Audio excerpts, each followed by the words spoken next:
Hello there, Alaskans, wherever you are. Welcome to the Must Read Alaska Show, coming to you from somewhere in Alaska. This is the place where we talk about, you guessed it, Alaska, where we keep the mainstream media on their toes and where we are standing up for what's right in a world run by leftists. You can find out more by heading over to mustreadalaska.com and also checking out the Must Read Alaska YouTube channel for some really great content. But first, let's get this party started.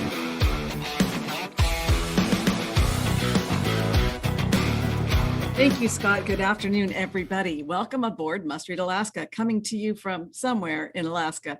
This is a reader-driven and a listener-driven conservative news project launched in 2015. And next month, we're going to be celebrating our first 6 years. What do? We have a news site at www.mustreadalaska.com. It's all about Alaska for Alaskans, and we intend to keep the mainstream media on their toes. We have a Monday, Wednesday, Friday newsletter with updates and special items you don't read anywhere else, not even on the website. And we have Club MRAC, which is our daily legislative bulletin, and it's for discerning Alaskans. And I mean those who just kind of want to know what's going on in the legislature. We've also got a YouTube channel, and we feature political content there, and you can find us on Rumble, which is less likely to censor our conservative content. Sometimes we put things on Rumble that we think are going to get censored on YouTube, especially when it concerns masks and vaccines or things like that. I'm Suzanne Downing, and I am really glad to be joined today by Russell Biggs, who is one of the founders of Reclaim Midtown and Recall Rivera. So welcome to the show, Russell. Hey, thanks, Suzanne. Thanks for having me on.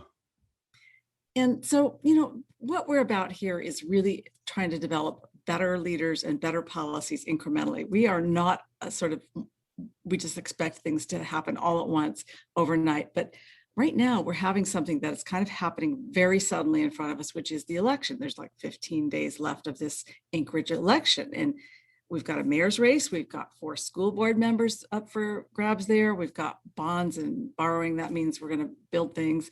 And then we have this really wild card situation, which is the recall election of Assembly Member Felix Rivera. And you're kind of at the center of a lot of this in the recall election. That I don't know that we've ever actually had one in Anchorage before. So how did all this get started? Sure. Yeah. Well, it all started with COVID, essentially. We had a very hard left assembly, with a couple of exceptions, motoring along. And I think, a little bit about my background. I am probably one of the typical Anchorage voters that has not really paid a whole lot of attention to the local municipality level elections as I should have. The majority of people that I've talked to and had interactions with during this recall campaign were just like me. They probably voted. They paid a little attention. They didn't really think that it made a whole lot of difference compared to a presidential election or a governor election. So all of that changed with COVID, and it changed for a couple of reasons. Number one, we had the hard left assembly that suddenly were gifted $156 million of CARES Act money.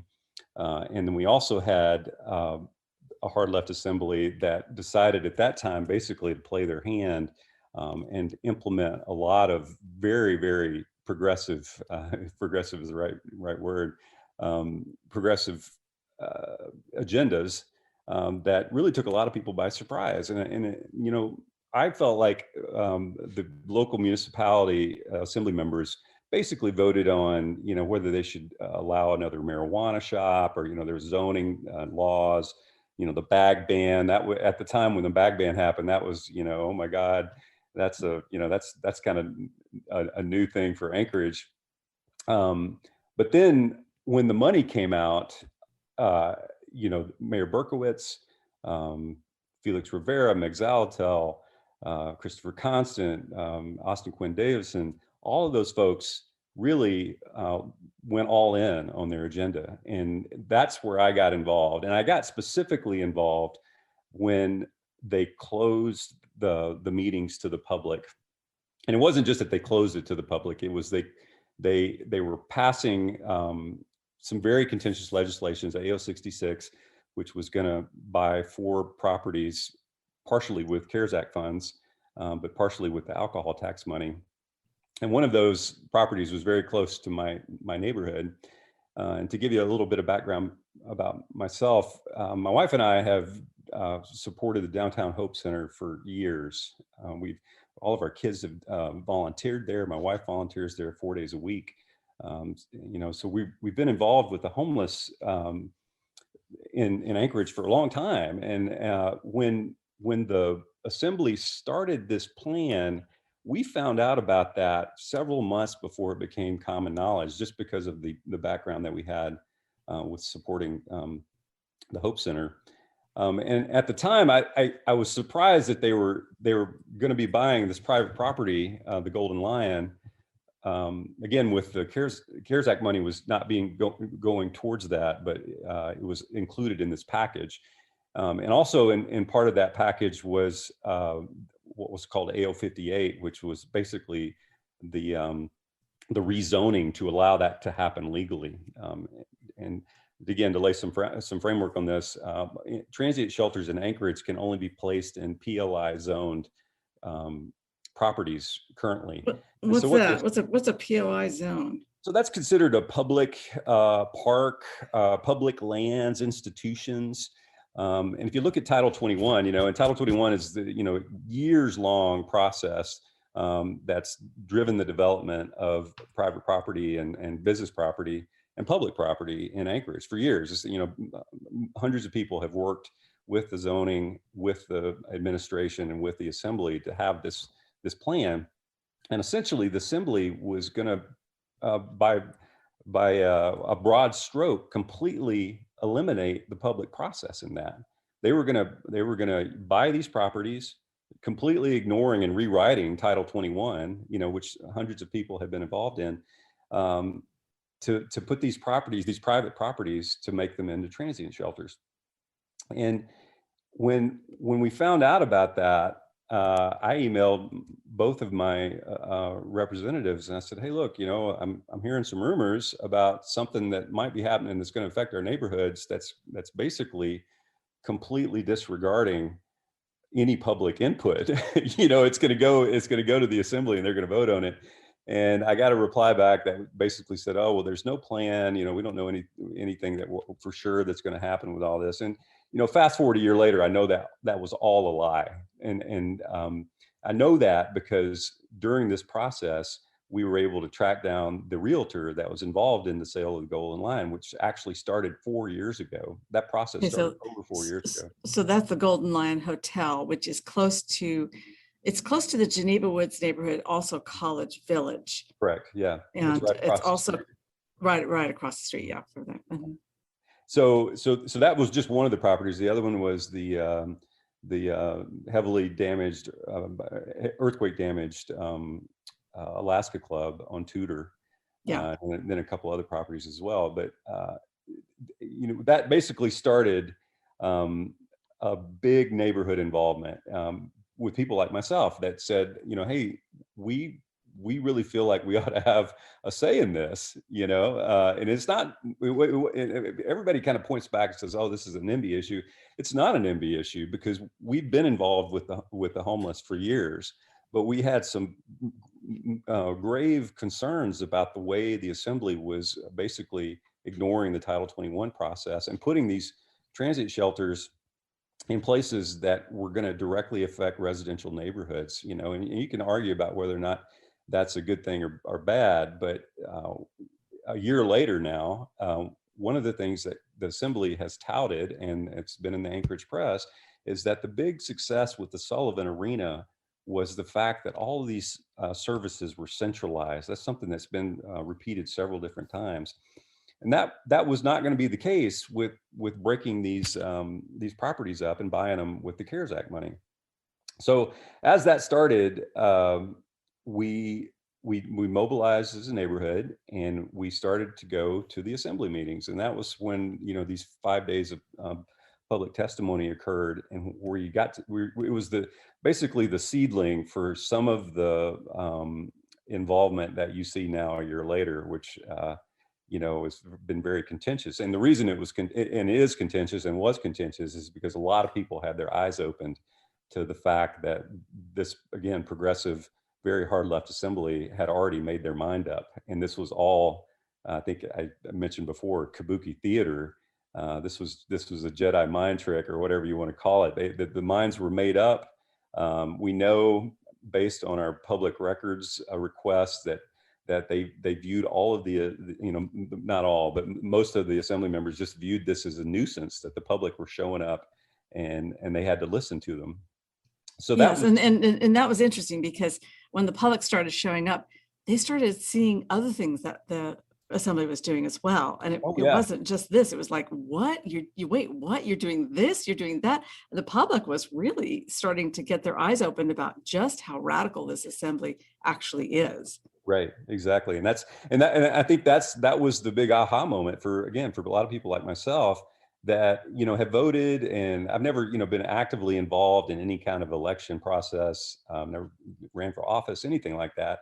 And there were a lot of people just like me that suddenly said, hey, this isn't right on multiple levels, not just the CARES Act thing, but all the other stuff that was going on. Again, because I think the assembly members, they went full in, they put all their chips in, and they were going to do it regardless of what the public process should have been.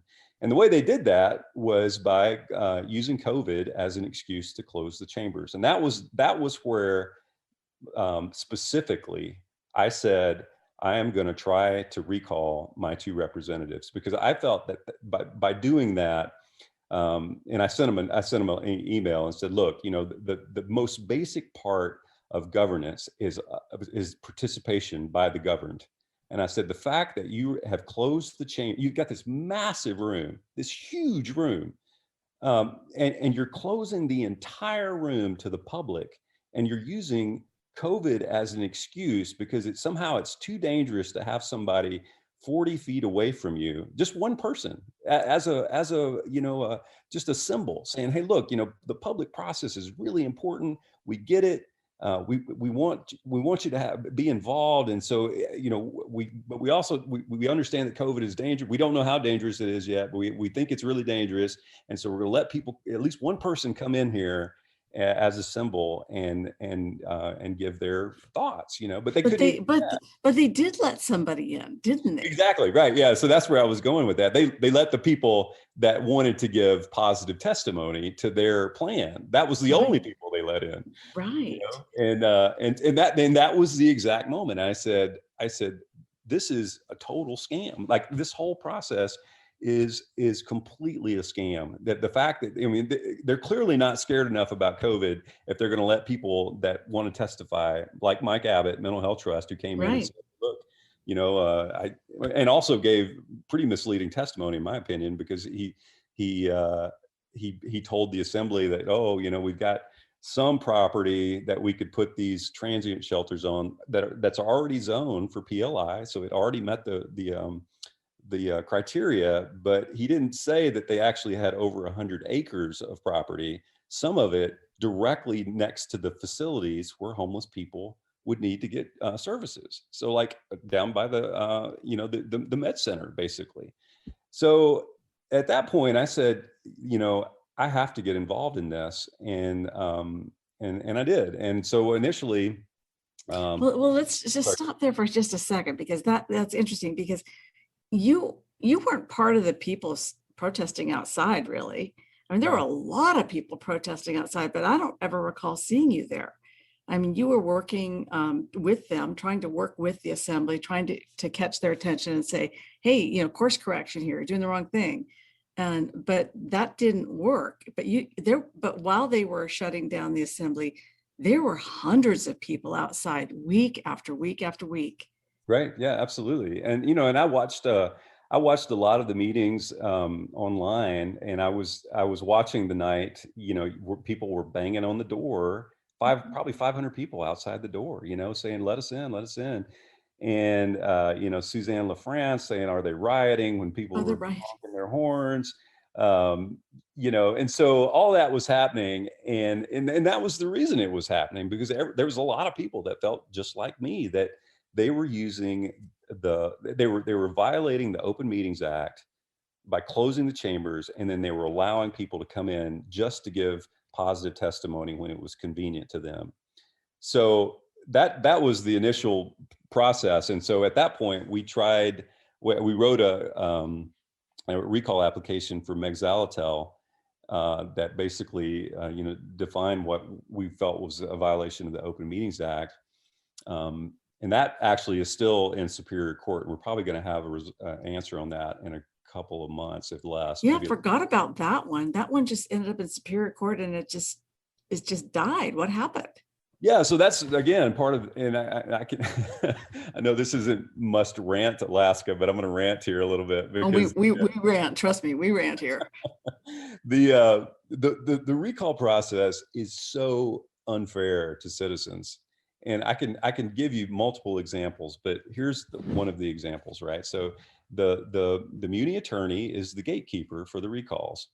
And so we went and we wrote up a recall application that said, hey, we believe that for multiple reasons that the assembly and Mexalatel, being my representative, is the only one that I can bring a recall against. But I said that I felt like that they were violating the Open Meetings Act, and the muni attorney rejected that application. And so as a private citizen, once it's rejected, the only recourse that you have is now to sue.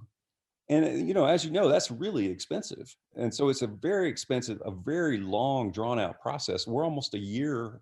It's going to be almost a year by the time this actually gets heard by the court. And then, you can do the math. It takes a couple of months to get these signatures, and then it has to go to the ballot. So potentially a politician, a municipal politician in Anchorage, could do the most heinous act. And if the muni attorney rejects the application for whatever reason, legal sufficiency or factual sufficiency, you're easily looking at a year to year and a half before that person could be actually recalled for valid reasons, which I believe that the violation of the Open Meetings Act is very valid. And I think we're going to win that in court, but we're still having to spend a ton of money and wait a long time, and in the process of that wait, I feel like that they're continuing to, push this agenda because, again, why not? Why wouldn't you? There's no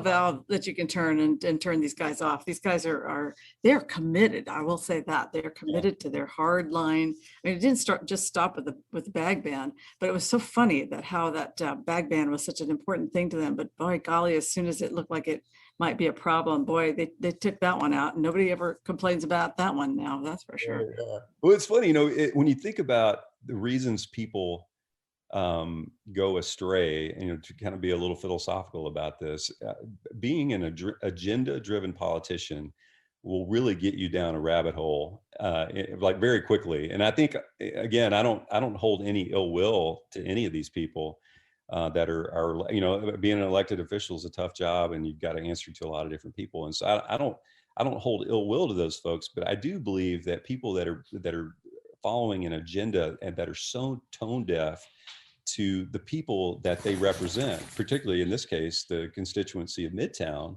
if you're not going to listen to the people that elected you because you're so tied into an agenda, you really don't have any reason or you should not be involved in leading those people. Yeah. That's the way I feel about it. And that's kind of and that's where we're at right now. So the recall of Rivera, basically the event that occurred was about 2 weeks after the July meeting, I believe, when they closed the chambers completely. Right. And that was when, again, actually, let me back up just a little bit. They closed the chambers completely, and there was a massive outcry. The people that were banging on the doors, that got their attention. And so I don't know who brought it, if it was Jamie Aller, if it was Crystal Kennedy, that actually brought it up again and said, hey, look, can we at least let one person in here as a symbol? And that very point was being debated. And during that time, the sitting assembly members said, hey, actually we're violating, well, there's too many people in here right now. We're already violating this. Right. So at that point, the right thing to do would have been to stop the meeting and go 1, 2, 3, 4, 5, 6, 7, 16, 17, okay, there's too many people in here. We're going to set the right example. We messed up. We're going to get these people out of here. We're going to do the right thing. And then we'll restart the meeting. That's all it would have taken. Like But literally. they always knew. They always Yeah. knew it was just kabuki theater. They always knew it. Yeah. And so Felix Rivera just kind of nodded his head, yeah, whatever. And he said, yeah, we're going ahead. And that became the basis for this recall, is that there was an emergency order, and the emergency order said, foolishly, no more than 15 people can gather at any place. And of course, he was having the number of people that he wanted in that assembly chamber and excluding the people that he didn't want. Right. That's exactly what it was. And here is a group of people they're closing down hundreds of Anchorage businesses. They're shutting people's businesses. They're ruining people's financial lives. And the economics of that are going to be felt for years. All these businesses are shutting down, and they're using COVID appropriately, saying COVID is a dangerous disease. We don't know how dangerous it is yet, but we're going to treat this seriously. And in order to do that, we need to now which again, I disagree that you need to shut that entire room down. I think that obviously was agenda driven.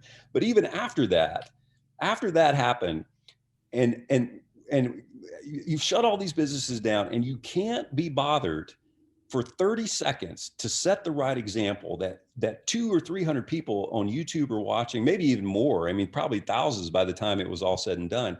You can't be bothered to actually enforce the law that you're asking and telling and fining $300 tickets for people that are breaking that law. You can't be bothered to enforce that. And that's the reason Felix Rivera needs to be recalled. There's plenty of other reasons, but that specific thing is what made it onto the ballot. And you can argue about all the other stuff. Actually, it's not an argument. I mean, they diverted probably close to $50 million worth of CARES funds to places that should not have been, that money should not have gone to. That's a lot more of I think a lot of people understand that argument better than the other one, which the mainstream media has kind of spun it as like, oh, well, this is stupid because there's only 17 people in the room. Well, again, it's not about the number of people. It's the fact that it was brought up and they said, hey, by the assembly, hey, we're violating the law. And they just completely ignored it. That was the original sin, I think, Right. And Felix is the assembly chair. For that meeting. And so, Meg Zalatel too, she has served as assembly chair for some meetings, acting chair as well. Well, that is interesting. And so basically you have, you filed this, the city actually did not fight you on it, but Felix Rivera did. He and his surrogates took it to court. Right. And tried to prevent you from recalling him by getting a court order to say this was a sort of a nuisance recall of some sort. Right. Yeah. So that happened once it got on. Once it made it through the Muni attorney, which, by the way, actually changed the language. That's another part of this. That's, again, I think patently unfair, that they can actually change your recall language, and they've done that twice. They did it with the Zalatel application, and then they did it with the Rivera application. So they kind of neutered some of the language in the recall, so it's not as strong as it would have been. So that's one thing. But regardless of that, once it was accepted on the ballot, we started the signature gathering, which that was in the middle of COVID. It was in the middle of winter. We had to gather 2,735 signatures, but really that means you have to gather about 4,000 signatures. And we did, and and it was very difficult. And we were able to get actually 4,999 signatures on the sheets. And we submitted it to the clerk, and they said, okay, it's, you've got enough signatures for this to go. And so immediately, Peter Muse and Felix and Meg Zalatel and Elvie Gray Jackson and Andy Josephson, they had this big Zoom fundraiser because now they were going to sue to basically silence the will of 4,999 people in Midtown that had done the work and were following the law. Now they were going to block it via court. And that again is a kind of another indicator of how unfair this process is. So now we had to fight 2 lawsuits to get this basically on the ballot. And so, you know, if we had lost that suit, that would have been it. I mean, we would have had to take it to Supreme Court if we had the funds to do that. But this is all completely grassroots process. I mean, we don't have the union backing. We don't have the nonprofits backing us like Rivera does. And so I think, well, in the words of our former mayor, you're actually AstroTurf. You're not really right, grassroots. exactly. You're AstroTurf. So most people in Anchorage and most people in Alaska, we've got listeners all over Alaska, but this is good lessons for people in other places where their assemblies have been taken over. And I remember way back in the 70s when a bunch of radicals came up from down south, and they took over the Democrat Party, and they became the Democrat Party up here became very radical in the 70s, and it has been to this day. But in terms of where this goes, so it goes to the ballot, and that's what people have the ballot in their hands now. Only most of us aren't seeing any activity because this is a pretty small group of people that actually get to vote on this. There's about 14,000 people in that district. How many are in there? I think that's probably close. Yeah. I mean, in the last election, only, I think it was less than 10,000 people actually even voted. So, or maybe it was around 10,000 people that voted. So it actually may be closer to 50,000, actually, Suzanne, I think. So it's a 50+1, right? Yeah. And so you are still, I presume, working to get out the word in that specific district, but the rest of us aren't going to see that because we're not in that district. Correct. Yeah. And so you're doing targeted mailings, or you're doing door knocking, or. Yeah. So we're doing targeted mailings, and we identified the people that I felt like that were the swing voters on this. And in the last election, the conservative candidate running against Felix Rivera lost by about less than 200 votes. Okay. So it's very, it's probably a relatively balanced district, I hope. But again, getting the word out and making sure people understand, because if this is not enough to motivate people, I don't really know what is. I mean, this is like, and the reason it's so important is because, like, really, this is the battle of liberty. I mean, I hate to sound dramatic, but actually being able to have the ability to be involved in your assembly meetings and having people run roughshod over your rights as an Anchorage citizen and Alaska voter is super important. I mean, it doesn't get any more important than that, but it's hard to project that onto people and make them understand, because again, they probably don't, on a day-to-day life, they don't really see how that's going to affect them. And by projection, again, this particular recall will have, I believe, massive effects on the next round of elections in Anchorage as well. And again, just like the mayor, it's almost a referendum about what's happening. Very good point. So for those who are just tuning in, this is Russell Biggs speaking to us here at Must Read Alaska, and I'm Suzanne Downing, and we were talking about the case of the recalling of Felix Rivera, who is the assembly chair here in Anchorage, Alaska. And Russell Biggs is part of the group that, probably really the founder of the group and the leader of the movement to recall the assembly chair. A little bit historic here, but I noticed, Russell, that the ballot really allowed him a lot of leeway to defend himself. He went on and on in 200 words, went like 200 words plus 4, I think is what I actually saw. But he defended himself as being a really great representative for Anchorage and all the wonderful things that he's done. And none of the things that he talked about in his ballot statement really addressed the core issue. I thought it was pretty funny to see how he used his words. Yeah, well, because he couldn't, because it was on video. I mean, there's no denying what happened. It was on video. They say, oh, it wasn't proven. Yeah, it was. It would have never. There's 2 parts to the recall process: the factual and the legal sufficiency. And we met both of those. The city agreed. The video agreed. There's no doubt what happened. What the doubt is whether voters will understand that an assembly member that is willing to lock you out of the meeting in order to pass their agenda, except for the people that, agree with them, that those people need to stay in power, basically. And I don't think most people, at least in the way I grew up, don't agree that's democracy. Now, are you guys doing a ballot chase like you are? Well, I don't want to hear all your inside intel on how you're doing your campaign to get the ballots in, but the ballots have to be postmarked by April 6th, and that's in 15 days from now. So we are down to the end of this campaign.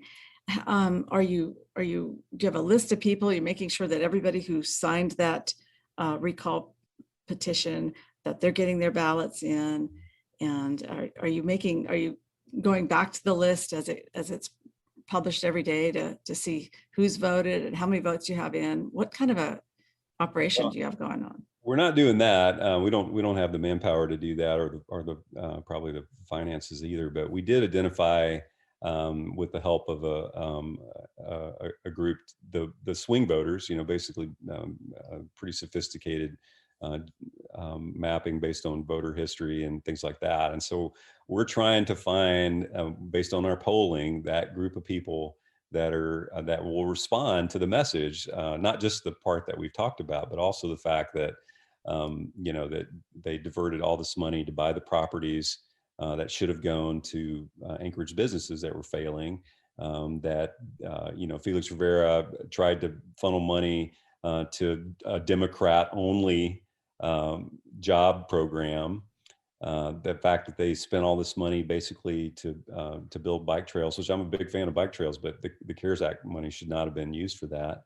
At least I don't think so. And then we did a little research on that. We discovered that a couple of people, they hired a few people. It was like 6 people, and very many people, but like a pretty good number of the people they hired were actually people from out of state who had just kind of come up to work for the summer. And then they went back down to work they run ski lifts and stuff in Colorado in the winter. They just were thrilled to be able to come up here, and they weren't able to wait tables like they thought they would be able to do, but that was no worries. They got this great trails building job. And so they saved all their money, and then they headed down south. It wasn't a job training program. That was the most ridiculous thing I've ever seen. But I got to tell you, Representative Zach Field sold it to the Assembly, and with the support of the unions, my goodness, they sure did get going on some of those trails. And maybe we'll enjoy them in the future if we have anybody left here to enjoy them. Well, $500,000 to build trails. I hope somebody enjoys them. I mean, it's the same thing with the $127,000 big screen TVs. They buy 6 big screen TVs, which that kind of stuff. We're people like myself and my neighbors, shaking our head at the amount of money that is being outlaid. That should have gone, we're in the meantime, they're giving out $200 gift cards. If you're lucky, you got a $200 gift card to buy diapers or groceries. Meanwhile, shoveling money out to these other, beak wetting union programs or wherever the money was going for the private properties. And unfortunately, people don't understand. I don't think most people understand that the amount of money that those properties will eventually require for upkeep is astronomical. It is basically any economy of scale that you would have, for like the Sullivan Arena is a good example. That's $1 million a month. They're spending $1 million a month to take care of 400 people currently, plus the other money that goes to the private hotels that, Mark Begich owns one of those, $120 a night, or sorry, $55 a night for a hotel room there, plus the security to take care of those buildings. So all of the economy of scale that you would get for $1 million a month at the Sullivan Arena is now going to go out the window, and you're going to divide that by 3 or 4 more properties, and you're building this industrial homeless complex. People talk about that, and that's a real thing. I mean, that's really happening. And I know, based on the work that we've done with the Downtown Hope Center, they can feed somebody for about 88 cents.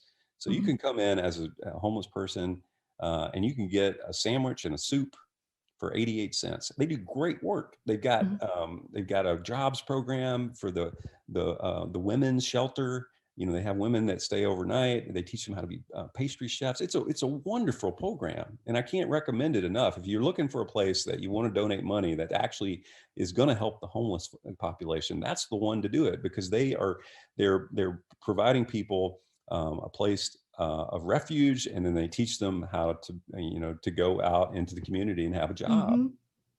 So 88 cents to feed someone there versus the Muni programs, which is about $5 a meal.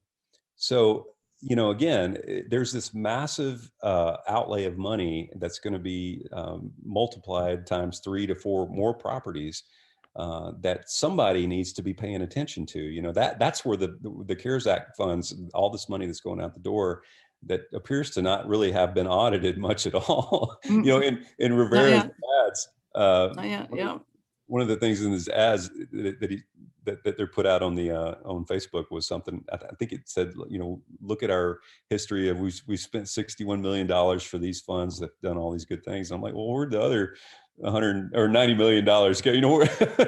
Why are you talking about just the 60? Why aren't you talking about the 156 million? Like, what happened to the rest of that money? And that's again about what this is about too. That's a don't ask, don't tell situation. Well, we really, really appreciate having you on the show today. And boy, that half hour went by so fast, it just blew my mind. And you've got a wealth of information for people, but you have a website, is that correct? Yeah, it's recallrivera.org, recallrivera.org.com. And we're on Facebook under Reclaim Midtown. Okay, Reclaim Midtown. I always get that mixed up with Reclaim Anchorage, but Reclaim Midtown it is. And I appreciate this conversation. It's been fascinating, and I enjoyed it so much. And I noticed that we're using the Zoom application to do this broadcast today, folks. And I noticed that he's out in the wilderness somewhere, because he's kind of a wilderness guy. And I can see out the window, he's in the middle of nowhere, but I'm in somewhere in Alaska. And before you go, please sign up for the Must Read Alaska newsletter, everybody. You get a ton of great information, and go to the website, mustreadalaska.com. Find out more from Russell and his group at Reclaim Midtown on Facebook and recallrivera.org on the web. And be sure to tune in for the midweek Must Read Alaska podcast, which is usually up by Thursday morning, right, Scott? And Scott is doing a great job hosting that show by himself on Wednesday evenings. And you'll find out if you listen to that last week's show why I donated $5 to the Forrest Dunbar campaign. It's not what you think it is, folks. Go listen to that show. If you're a supporter of Must Read Alaska, thank you so much. It makes it all possible for us to stand up for what's right in Alaska. And if you want to support the conservative side of the news, the donate button is on the right side of mustreadalaska.com. And that allows us to stay strong, independent, thoughtful against that big blue wave of liberal activist news media. Anyway, till next time, folks, we're signing off from somewhere in Alaska.